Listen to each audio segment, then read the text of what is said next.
Tuesday, April 30th. Welcome back to the Damon Bruce Show, brought to you by Ike Sandwiches. Oh, it's good to have you here. Thanks so much for stopping on by. Hit like and subscribe. Boy, I made that bold decision to go with an NBA thumbnail. I mean, whenever it's anything other than the NFL, I'm basically sabotaging my own views. But this is what we got to talk about today.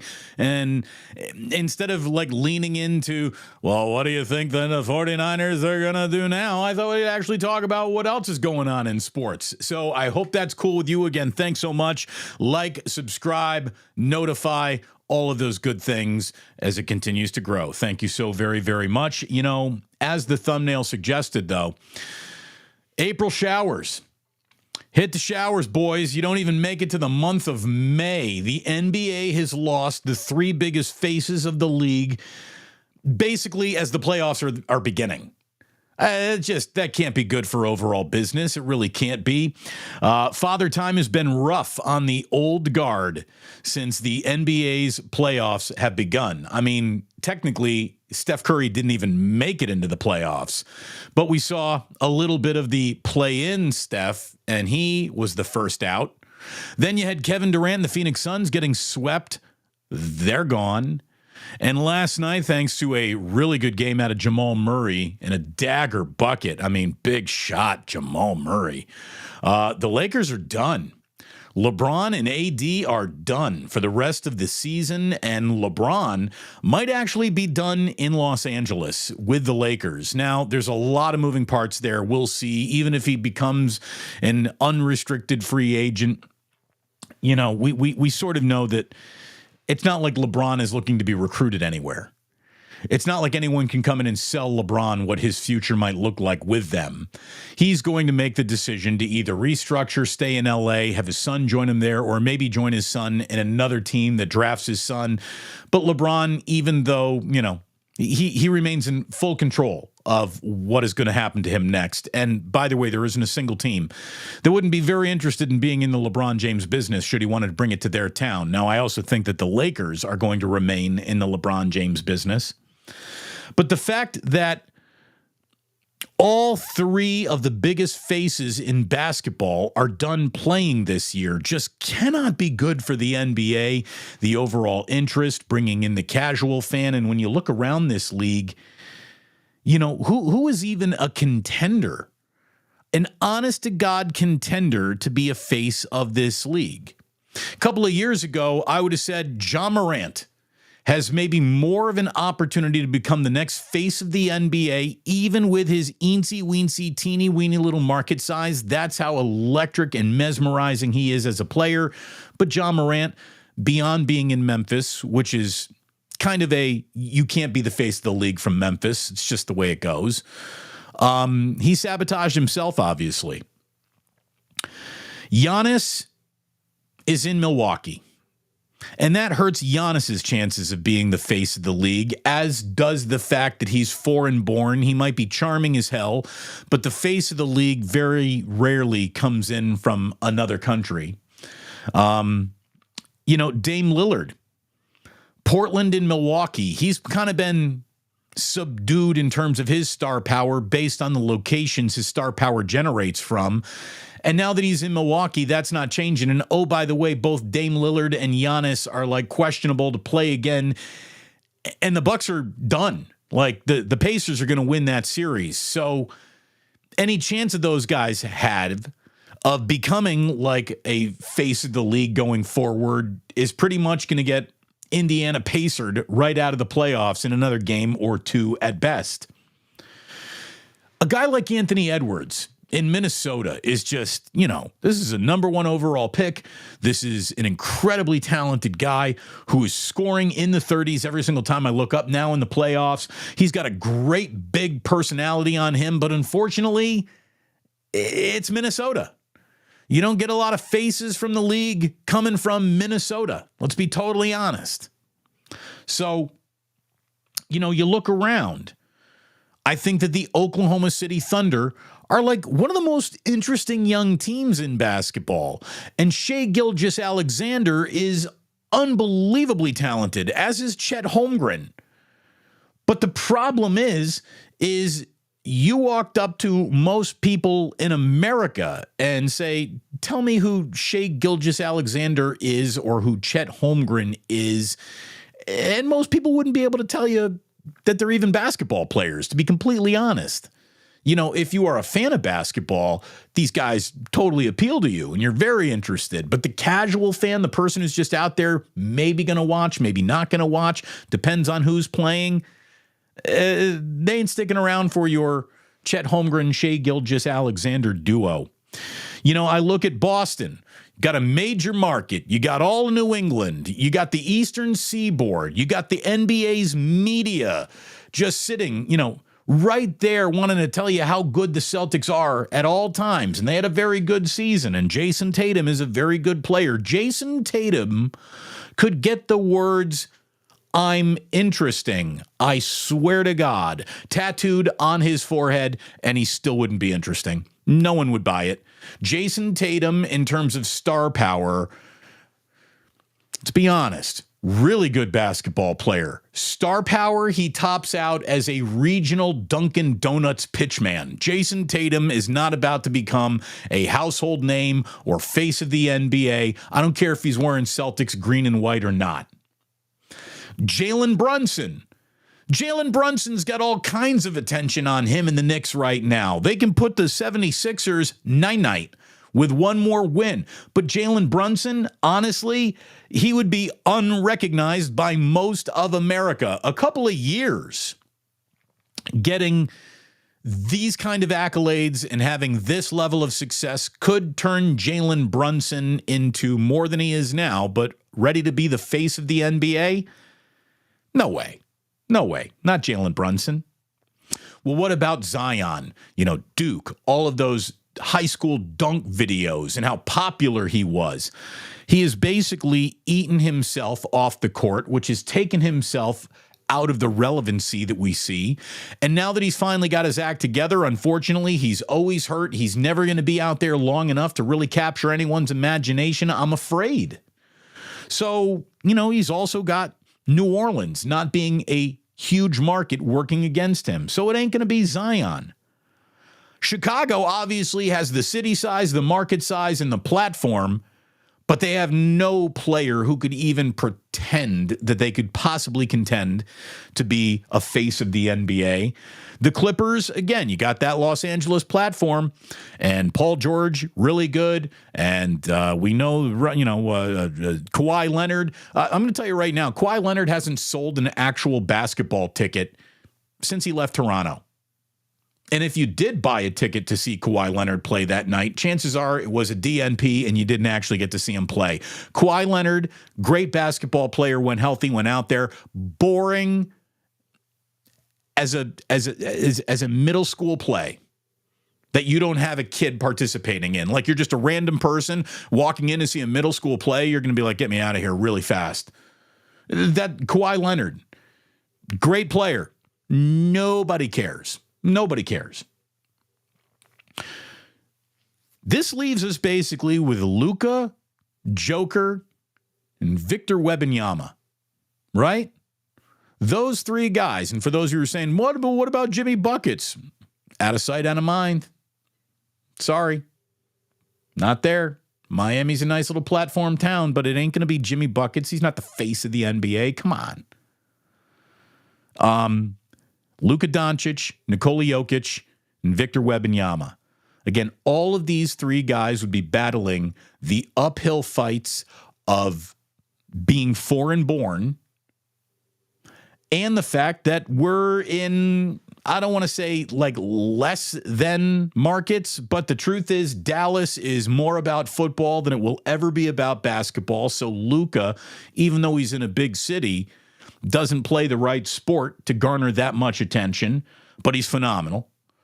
You got a guy like Victor Wembanyama, French, fascinating to look at, unbelievable rookie season under his belt, but unfortunately it happens in San Antonio, and if we were stacking up the least cool NBA markets and franchises, San Antonio would be right on top of that list. San Antonio, during their dynastic, Tim Duncan days, was a team you'd rather not have on your television. It's just the way it is, San Antonio. I'm sorry. Luka maybe has the best chance. Joker, here's the thing. Even though the Nuggets are good and Denver is no small market, he doesn't want it. Like, there's no way Nikola Jokic is interested in being the face of the Denver Nuggets, much less the NBA. Doesn't want it. Hates the attention. So he's abdicated any rights to the throne that he might have had.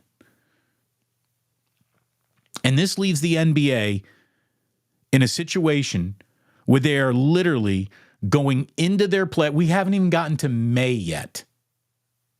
We haven't even reached May yet. And LeBron, Kevin Durant, and Steph Curry are all home for the summer. That is bad news for the NBA. It really is. And where's the solution coming from? I mean, if you're old enough to remember what the NBA looked like when the Jordan era ended, I mean, ratings plummeted. There was no one to hand the baton to. There are multiple guys carrying the baton of iconic NBA players in LeBron, Kevin Durant, and Steph Curry. Who are they handing the baton to when their time in this league has come to an end? Ironically, both LeBron James or Kevin Durant would be better served in their career coming to Golden State than Steph Curry would be joining those two guys anywhere.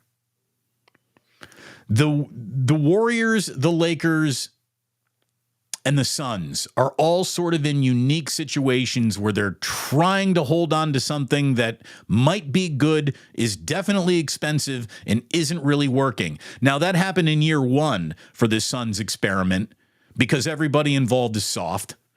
It's happening in Golden State because everybody got old kind of at the same time. And it's happening in Los Angeles because it's LeBron, Anthony Davis, and really the rest of you guys don't matter a lick. Sorry. Austin Reeves, pardon me. But, it's a situation where stars aren't getting to where the NBA needs them to reach in the playoffs to get those big, big playoff numbers. And if you're Adam Silver, you got to be a little concerned. You just had an NBA All-Star game that everybody looked at and said, that's disgusting. You should just fucking cancel that thing. Your in-season tournament champions, your Los Angeles Lakers, they're done now. And the single most important player and team in the sport, the Golden State Warriors, didn't even reach the postseason. And how they're going to just, fire it up and come on back, it's hard to see. So we're looking at a moment in time in the NBA where there needs to be a baton passed, but there really isn't anybody to hand it to. I find these ending one chapters, wondering how the next chapter in sports beginning. I find this stuff fascinating. I really do. So kind of an interesting time. Whether it works out or not, we'll certainly be paying attention. And obviously, we got playoffs tonight. 76ers got a home game for their lives. The Knicks can send Daryl Morey and whatever ideas he has on how to put a championship team together right back to the drawing board. Joel Embiid is already saying, I might not play tonight. I got a migraine. So, there you go. Once Kate Scott's out of the postseason, what do the 76ers got left? You look, again, the Pacers can send the broken Milwaukee Bucks home for the summer. You got the Magic and Cavaliers. That's actually been a good series, and it's tied 2 games each, but no one cares. Who's signing up to watch a lot of Cavaliers Orlando Magic series postseason basketball? It's not happening.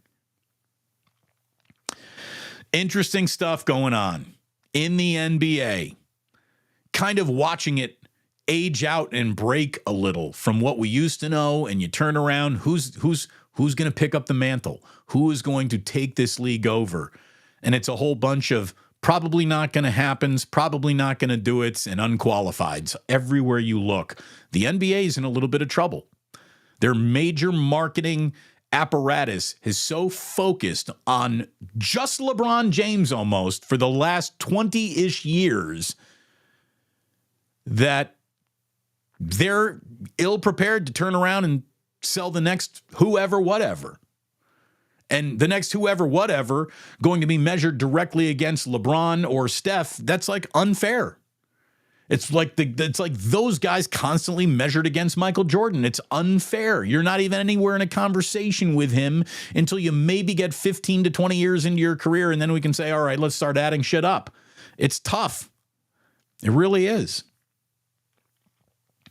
With it being a tough world out there, you can make your world a little bit better, and you can start with the right lunch. Get yourself the right lunch today. Just do it. By the way, hold on here. That's a sip of the day. Go get yourself a great sandwich today. Do it at Ike's. Sign up for the rewards app. Start earning your way towards free sandwiches. I've been saying, if you want to be a hero wherever you work, check out Ike's Catering. See how inexpensive it is to get a box of delicious sandwiches delivered to your office with all the drinks and the chips and the desserts and the treats and the napkins and everything you need. Comes right to your office. Check out Ike's. Do it. Get yourself a tasty sandwich. Going to be very, very happy that you did. Any sandwich that you might want, it's just waiting for you there. Trust me. And then go say hello to my good friends at the Dubliner West Portal. What a great group there is over there. Their owners, their bartenders, great folks, their patrons. This is like Augusta. We don't call them customers. We call them patrons. They're not fans. They're not day drinkers. They're patrons at the Dubliner. Go ahead and get yourself over to the Dubliner. It was great to do a little show over there on Friday. We will certainly be back for more fun at the Dubliner soon. But don't wait till I get there. Before you get there, go get yourself a great Guinness. Go have yourself a nice little afternoon in one of the best Irish/sports/neighborhood bars in San Francisco. Love my guys and gals at the Dubliner. Love my guys and gals at Ike. Love my guys and gals here in the Plus. So good to see you. Hello, everyone. I see everybody saying hello to everybody. Michelle, Otis, Red Jet. Got my man Carl in here. Chef A. I'm AJ Cruz, Stacy Leo. Old Dirty Hungus, Rockin' New Era. Come on. Native Dancer, I'm starting to see you in here more and more. San Bruno Mike, everybody, good to see you. We'll do a little Club Plusin a little bit later on today, and we'll get back in it. By the way, I think I told you yesterday, good job, Club Plus, recommending Shogun. Jillian and I are now 6 episodes in. We wanted to start a second one last night. We can only make it an hour. At the end of the night, the kids are down at 8:30.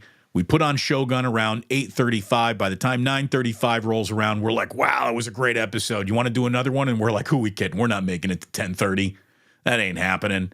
But there's some good stuff. You can see there's some warring faction coming here. I'm in. I'm in on Shogun. I'm also driving Jillian nuts with my Shogun puns. Like, today's Shogun be really good, honey. I hope you tune in.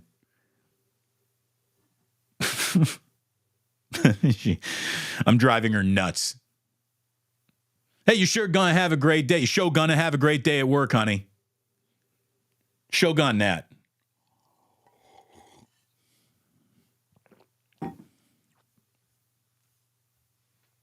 Back to the NBA for just a moment. Because the reason losing all this star power just happening right now, or seeing this playoffs just blow past iconic star power because youth rules the day in the NBA. The Wall Street Journal was just writing about the next NBA media deal, and TNT could be out. Like, I'm telling you right now, if TNT were actually out, whoever the next actually in on the media deal, you need to go out and hire Kenny and Shaq and Charles, and that show needs to continue whether or not basketball continues on TNT. But NBC Universal, according to Wall Street Journal, is serious about trying to steal the NBA from TNT. It's prepared to pay an average of about $2.5 billion annually for games on NBC and Peacock. Now, think of the great NBA theme that we could get back, Roundball Rock, if it went back to, Peacock and NBC. NBC Universal, again, prepared to pay an average of about $2.5 billion to air a package of NBA games. Disney, the parent company of ESPN and ABC, is the other major partner. They're expected to pay an average year fee of $2.6 billion, which is up from the $1.5 billion that they're paying for the league right now. And again, what kind of numbers is your league generating once LeBron is gone, once Kevin Durant is gone, once Steph Curry is gone, and the Warriors don't look like the Warriors that captured the entire globe's imagination? What then? What is your NBA deal going to be worth without that star power, a global level of star power? I would enter this media rights agreement very, very carefully if I were some of these networks. Each TV partner will be airing fewer games, no matter who the future partners end up being, because there's more games going to streaming. And again, Peacock could be an option. Amazon Prime Video's apparently reached out for a streaming rights deal with the NBA. So just be ready for a changing media landscape to change again and again and again and again and again and again. And soon, if you want to watch the Golden State Warriors, you need like 9 different streaming services to watch them every game of the season. Like, that's the way it almost already is for baseball. You want to watch every single one of your favorite team's games, you need about 6 different services. That's not an exaggeration. Having said all of this, Warner Brothers Discovery, that stock price right now, which was an all-time high of $78, is down to $13. Warner Brothers used to be worth $50 billion. Now their valuation is more like 19. So there is just so much happening in media. And everything that was traditional media, I mean, TikTok and YouTube have done so much damage to, legacy media that even movie studios can't keep up. Like, forget about local sports talk radio and newspapers. Movie studios can't keep up with the changing media landscape. We don't go to movies like we used to. We don't. We don't. When it comes on our TV, we'll watch it when it's convenient to us. And I still love going to the movies, but not as, a parent of 2 young kids. Jillian and I will maybe get to 1 movie in a movie theater in the next 12 months. Maybe. Probably not. We're busy. We're tired. It's too expensive. We got so many entertainment options, not even just at home on our TV, but right on our phones. We were going to watch this show, but then we both got stuck in our phones. So we didn't really watch anything. The whole world has just changed so much, so much. Moving on to another story, and a story that I can't believe it hasn't gotten more attention here. Because it has to do with the NFL, and it has to do with something that the NFL has always considered sacred, their own uniforms. The NFL will allow one of the biggest uniform changes in football history this upcoming season. Have you seen the story that is going to allow players to wear Guardian caps in games? Guardian caps in training camp. And obviously training camp, it's not games, but guys are out there hitting. And the NFL has seen a 52% decrease in concussions, according to the league. Now, if you're really not playing live action football, you can't tell me what kind of concussions will be cut back on until you put these Guardian caps in a year of football, and then we'll see what concussions cut back look like. But these are basically the pillowy exoskeleton mattress pads that we started seeing a couple of years ago in training camp footage, or going down to training camp. If you're lucky enough to do that, you see all linemen, defensive, offensive linemen, wearing these pillows on the outside of their helmets. The league is going to let that happen in games. Who will choose to do it? Who will choose to do it? And really, let me tell you, like, what is the single most important thing about any football team's iconography? It's the helmets. And now these Guardian caps clearly would be fashioned to look like the side of the normal helmet. Like, it won't just be a beige Guardian cap. It would be painted helmet colors with the team logo on it somehow, some way. But this is just going to look so odd and so weird. I'm wondering how much fans would be turned off by that. And I'm also wondering which group of players are just going to simply say, we don't want to look afraid. We don't want, if you're wearing a Guardian cap, you might be a little soft. Although, I wouldn't begrudge a single player protecting their head by any means necessary. It just feels like the NFL is missing out on helmet technological developments that could solve this without the extra mattress being duct taped around teams' helmets. I'm really surprised that this hasn't been a bigger story. I'm really surprised that we haven't seen more of this Guardian cap story around. But there it is. It's officially out there now. The NFL will allow players to wear Guardian caps in-game this season. Players at positions wearing caps have seen 52% decrease in concussions, according to the league. Okay. I'm surprised that this is not a bigger story, because we're really out there rooting for laundry.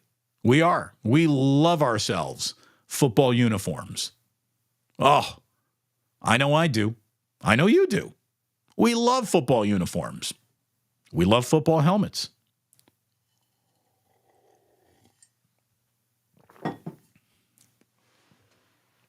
All right. Having said all of that, proof that football just remains king, and you could have a bumper car, on top of your helmet. I don't think it would really hurt the league in any way, shape, or form. Front Office Sports looked at the dive, did a deep dive into what the ratings were for the NFL draft, and it's amazing. Here we are at the end of April. We're getting into basketball's postseason. Baseball's underway, and the end of April is still totally dominated by the NFL. 775,000 fans went to Detroit to see the draft in person. That surpasses the 600,000 people that took in the action in 2019 back in Nashville.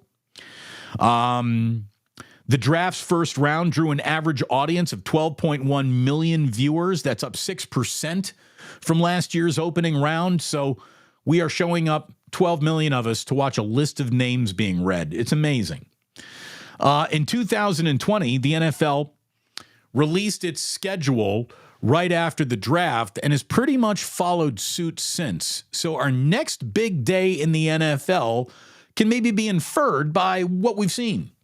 And Front Office Sports reported that the second Thursday in May has been the reveal date for the past 2 years. So what are we doing? So the Kentucky Derby is always the first Saturday in May? Or is it the second Saturday? What is? But it's a calendar custom. It's always the same time. The same way that Thanksgiving is always the third Thursday, or fourth Thursday in November, whatever that is.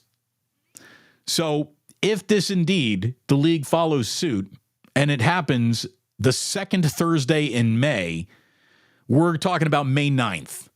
May 9th will be NFL schedule release day, and that'll be the next big thing. Like, we will tune in by the millions to see who plays who, when, where, and how. And again, it's basically a pocket schedule that's been turned into a television show, and we will watch it by the millions. And the league knows that, and that's why this will probably be the last time we see a schedule released with 17 games on it, to be completely honest with you. I will bet you a year from now we're going to be looking at an 18-game schedule, or whenever the CBA will allow that change to happen next, it will happen. We're already getting set up for it. Again, Front Office Sports reports that while in Detroit last week, Roger Goodell also talked about expanding the schedule to 18 games. I'm not a fan of the preseason, which, oh my gosh, no one is, Roger, so thank you for admitting that. I'm not a fan of the preseason, he told the Pat McAfee show. So going from 3 preseason games and 17 regular season games down to 2 preseason games and 18 regular season games would be the preferred option for Roger Goodell. That's not an unreasonable thing, he said. And there'd be another benefit too. And it would be around the Super Bowl, moving back another week in February, which ends up being President's Day weekend, which is a 3-day weekend. That means you get a game on Sunday, and then everybody would have Monday off. And I have been saying this for years, that Labor Day should be moved to the Monday after the Super Bowl. You don't need a day off from your labor at the end of the summer. You just had summer. Labor Day should be the one day you really need a day off from your work week, is that Monday after the Super Bowl, if you did your Super Bowl Sunday right anyways. So moving the Super Bowl back to President's Day weekend, like I'm totally fine with that. Whatever gives everyone the following Monday off, that's good for business if you ask me. But man, an 18-game schedule, 2 preseason games. Why don't you just get rid of preseason games? Just do that. No one wants those. We watch them, but no one really wants to. We do it out of obligation.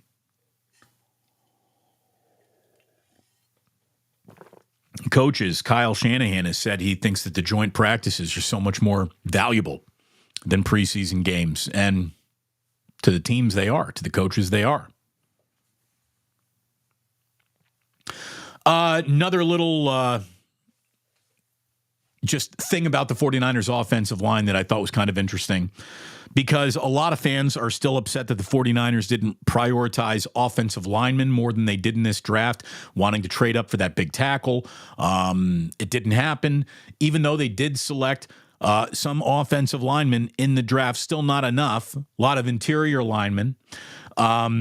Looking at just how the offensive line looked last year, hey, there's a reason for the 49ers to believe that they had a pretty decent offensive line, all things considered, last year. Number one, they were in the Super Bowl, so proof is kind of in that pudding. Coach Yak on Twitter sort of broke it all down. Trent Williams allowed 20 pressures, 0 sacks. Aaron Banks allowed 36 pressures, but 0 sacks. Jake Brendel, 33 pressures. He allowed 2 sacks. Colton McKivitz allowed 59 pressures and 9 sacks. Spencer Burford, 37 pressures and 5 sacks. These are not terrible numbers. And everybody's right tackle is giving up more sacks basically than the left tackle, because your left tackle is your superior tackle, protecting the blind side for the most part. Again, Colton McKivitz got to get better. That's got to improve. But these are not dastardly damning your season numbers. They're not. Colton McKivitz having a really good offseason is now the single biggest priority for this team's offensive line. Colton McKivitz coming in better than ever before. Spencer Burford coming in better than ever before is how the 49ers get a lot better before we even consider, hey, which one of these new draft picks can actually help out? All eyes, though, on Colton McKivitz going into 2024. He will be the most scrutinized player on the team this upcoming season. I think that that's a pretty fair guesstimate, don't you? So just be ready for it. Be ready for Colton McKivitz to be under a microscope, and Colton, you better get yourself ready to be under that microscope. Because only a fool would line up over Trent Williams and Aaron Banks and say, that's how we're going to go get Brock Purdy. Finally, Little baseball today and a beautiful day of baseball. Because baseball, Giants baseball, will be happening at Fenway Park, which is always just one of the greatest settings for a baseball game in the sport. It truly is. You know, Fenway and Wrigley are in classes of their own in this sport. I think the greatest thing about 24 Willie Mays Plaza is that it is more likely to be revered like Wrigley or Fenway 50, 60 years from now than any other modern park. Maybe Pittsburgh, but again, you got the Pirates sort of ruining Pittsburgh. But that's a gorgeous ballpark, no doubt about it. Logan Webb looking to build on a very good start to his season. Logan Webb gets the ball at Fenway this afternoon. We got the Giants, who have won 4 of 6, and they will be a 500-win club, or a 500 winning percentage club, with a win in Fenway this evening. It's the first game of a big 10-game road trip for the Giants. 3 in Boston, 4 in Philadelphia, 3 in Colorado. So let's see if the Giants get underway on a good note. They got a very beatable Boston team. So, you know, this is not a great Red Sox team by any stretch of the imagination. The Rockies are trying hard to be the worst team in Major League Baseball. The Phillies are no joke. A 4-game series in Philadelphia is going to be one of the first litmus tests of the year for how do the Giants stack up against elite National League competition. They've already tasted the Los Angeles Dodgers. Phillies up next. Braves will be after that. So there you go. My friends, it was wonderful to have you here today. Thanks so much for stopping on by. If you're listening on the podcast, thank you very, very much for downloading this podcast and listening to it nearly day after day after day. And I thank you so very much. Over here on YouTube, we're going to get into Club Plus. But thank you so much for tuning in on the podcast. And please do remember that sports don't build character, they reveal it. And like that, he's gone.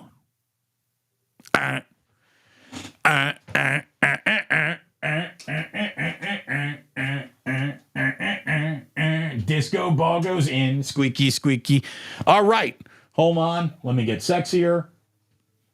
See, a poorly lit Damon is the best looking Damon that you got. Let's see. Irwin, who was great to see on Friday. Irwin, thanks for coming on out to the Dubliner, brother. Transition periods are always difficult, either team construction-wise or NBA marketing-wise, since there are no established formula to follow. Yeah, it's tough. You know, people get used to generational talents, and they just expect every generation to produce a generational talent. Like, it doesn't work that way. And even if it has worked that way for Victor Wembanyama, unfortunately, that generational talent is playing in San Antonio, which means you're not going to see much of them.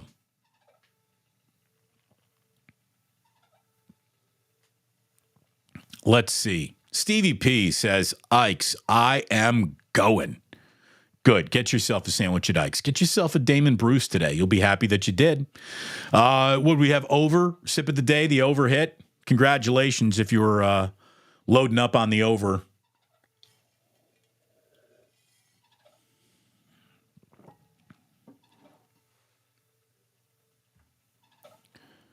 Old Skills Report says, wish me luck, everybody. I'm up 3-2 in my MLB The Show World Series, Giants versus Blue Jays. Didn't that video game just come out like a few weeks ago? You've already played yourself to the World Series. Did you leave your apartment yet? Or have you left your house since you downloaded that video game? How could you already be in the World Series? But good luck. Beat the Blue Jays. All right.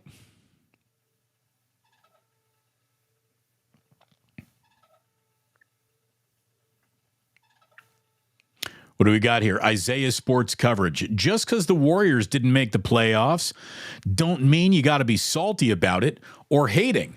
Oh, I'm not being salty or hating on the playoffs at all. The Warriors made their own bed. They deserve to lie in it the way that they go. I'm just saying that Adam Silver is shitting his pants. Okay? When you got LeBron, KD, and Steph Curry out before we even really lean into the postseason, that ain't good for business. And I see you got a Celtics logo here. I'm just telling you that the Boston Celtics, they better win the NBA Finals this year. Based on who is left and what they got to look at, they better certainly at least reach the NBA Finals in the East. And then what? They're going to run into the Nuggets. Because I think the Nuggets are going to the NBA Finals unless the Minnesota Timberwolves are officially this far ahead of schedule. Oklahoma City Thunder, I don't see them being that far ahead of schedule. But I am in no way salty about the playoffs. I'm just a realist.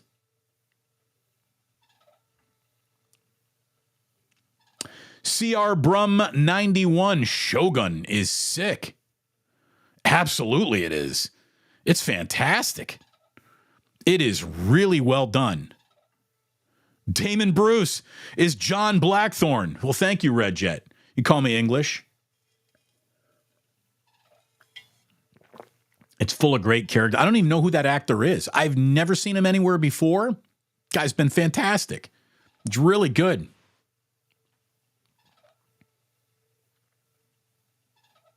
I love feudal Japan. I played this video game till its completion with Ghosts of Tsushima, and it's all about being a samurai in feudal Japan.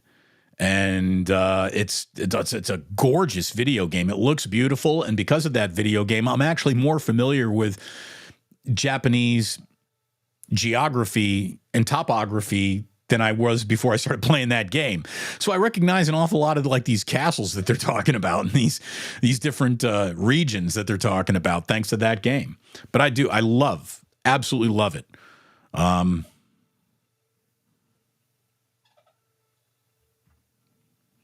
Rockin' Eastwood says, look, I read the book. I can't do Shogun. I'm afraid it won't live up to the masterpiece of James, was it Clavell?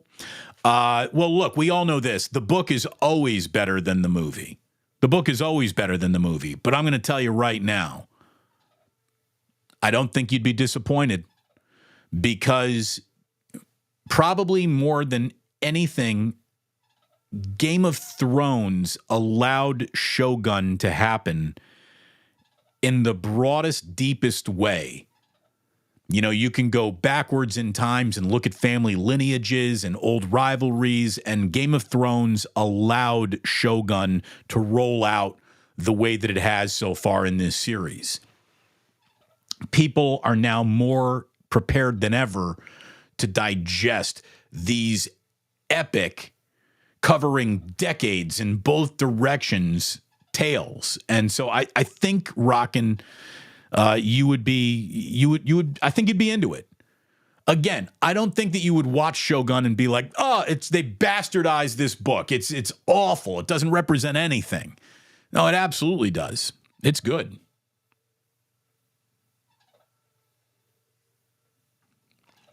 Somebody said, Irwin says, oh no, I missed it. It just disappeared. I went to click on it, and unfortunately, it went up. It was about the guy who plays John Blackthorne was in Peaky Blinders. Okay.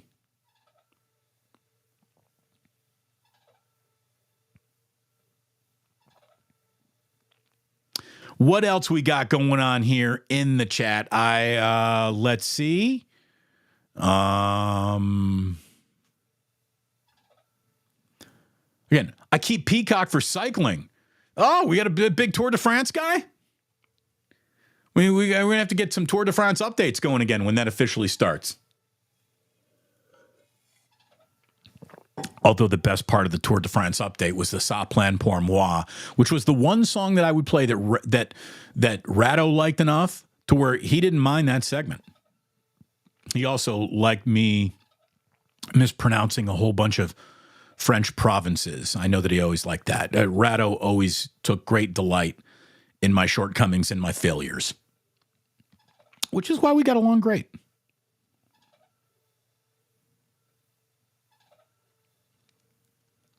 Sporticus says, I stopped searching for games 10-step flopping LeBron games years ago. Hey, look, Sporticus, I'm not going to tolerate any LeBron slander. I'm not saying that LeBron James is the single greatest basketball player of all time, even though he's got the statistics to support that. But I am going to insist that he's had the greatest career of all time. LeBron James has had the greatest NBA career in terms of he was the best in the league at every age pretty much as he went through the league. Like when he was a rookie, he was so far away the best 19-year-old we've ever seen. Now that he's an old man, he is so far and away the best 19-year-old we've ever seen. He was the best player in the NBA in his teenage years. He was the best player in the NBA in his 20s. He's the best player in the NBA in his 30s now and into his 40s. I mean, LeBron James would probably be the best 50-year-old player in the NBA. He is putting up numbers of consequence every single night. The guy's amazing. If he joined the Golden State Warriors, just like Kevin Durant did, it would be a who had the better game tonight for who's the better player, Steph Curry or LeBron James, Steph Curry or Kevin Durant. Like LeBron James is one of the few people in the world who could show up in a Golden State Warriors uniform, look over at Steph and be like, why don't you follow me for a little while? I'll take some of your burden off you. And Steph would be like, sweet, that'd be great.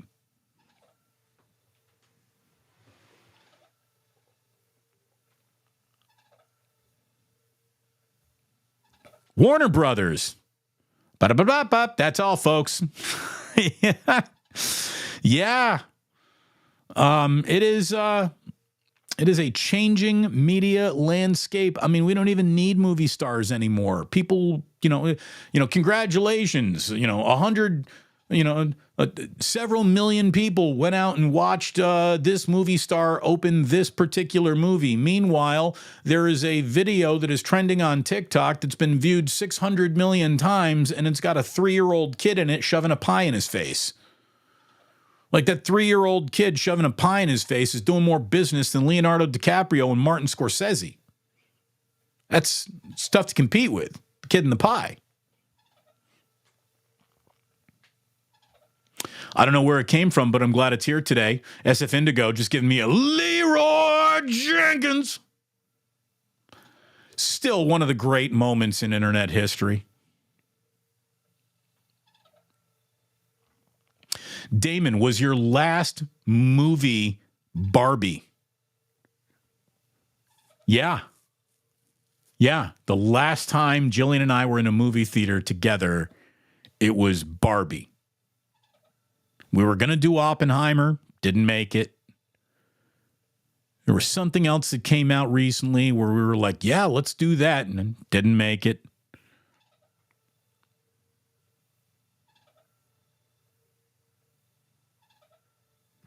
Native Dancer saying those movie theaters on Market Street were awesome. What, like the little independent theaters before they all became strip clubs? The Crazy Horse?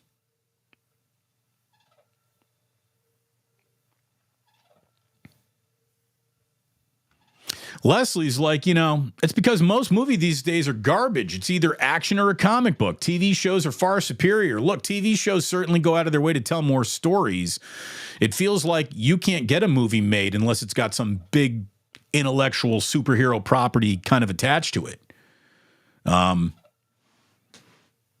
It's a shame. It's why movies have become so repetitive. I mean, every single superhero movie essentially follows the exact same plot. The only thing that changes are the villains, the settings, but it's basically the same movie over and over and over again. And it gets a little, predictable and dull. And that's what happens.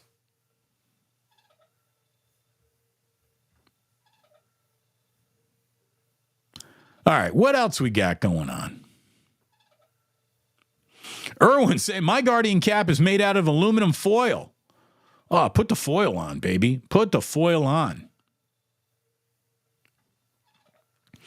I wish the NFL would go back to the old number system. It's so confusing seeing wide receivers wearing number 3. I'm talking to you, Ray Ray. Really, Skills?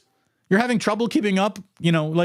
Who's, because that guy's wearing number 3, he's split all the way out past the hash. You don't know he's a wide receiver. Like the whole number change thing is no big deal to me.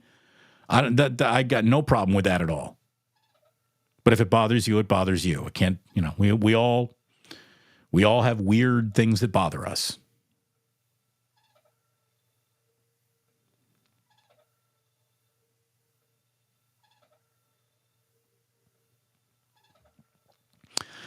Damon, remember the padded hats that a few pitchers actually wore a few years back? I don't either. Yeah, I do remember those. Those did not last very long.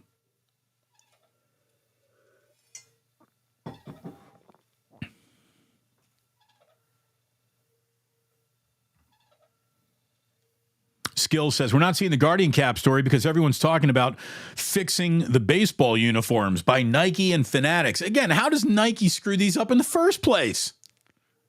How do they screw it all up in the first place? I mean, how do you ship every single team their uniforms for the year before you put one uniform on like a test model and just be like, oh, by the way, I can see your dick? I don't get it. I don't get how this happened. Like, I get all twigs and berries, and this we need a few more layers of mesh on here. But I have also seen that there's this huge, these uniforms are lighter and more breathable and easier to wear than ever before. In my entire life, I've never heard of a single baseball player complaining about being weighed down by this ultra heavy uniform. It's like the episode of Seinfeld where Costanza got the Yankees to wear cotton uniforms again, and it ran, and everyone, it rained, and everyone was, a little slow out there. It's ridiculous.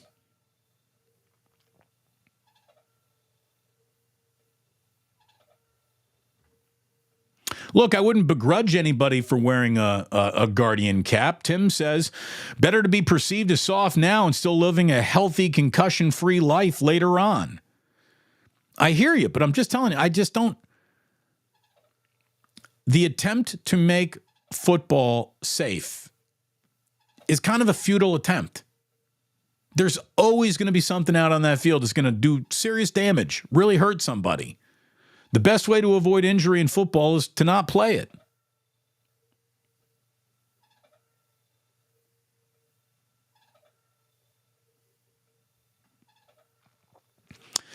Nick J says Green Bay's not going to break that record next draft. What if it's snowing?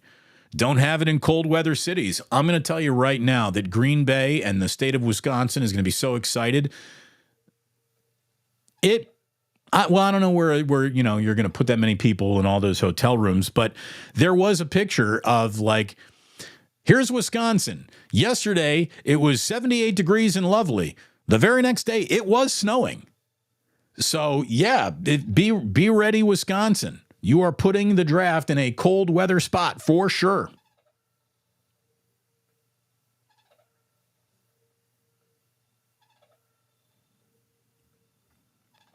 Red Jet says, draft day on my birthday, May 12th? No, they're saying it could be May 9th, but Red Jet, let us know.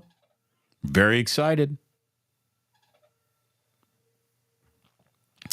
The Kentucky Derby is on my bucket list. Native dancer. I'm going to tell you right now, the Kentucky Derby is something to see with your own two eyes. If you really actually want to see the race, though, you're going to have to buy an expensive ticket and get up in that grandstand. The time I went to the Kentucky Derby, I went into the infield. I really didn't see any horses, but for the fact that they were on big screens. But what a party that is. That's a hell of a party, man. Get your mint juleps ready to go.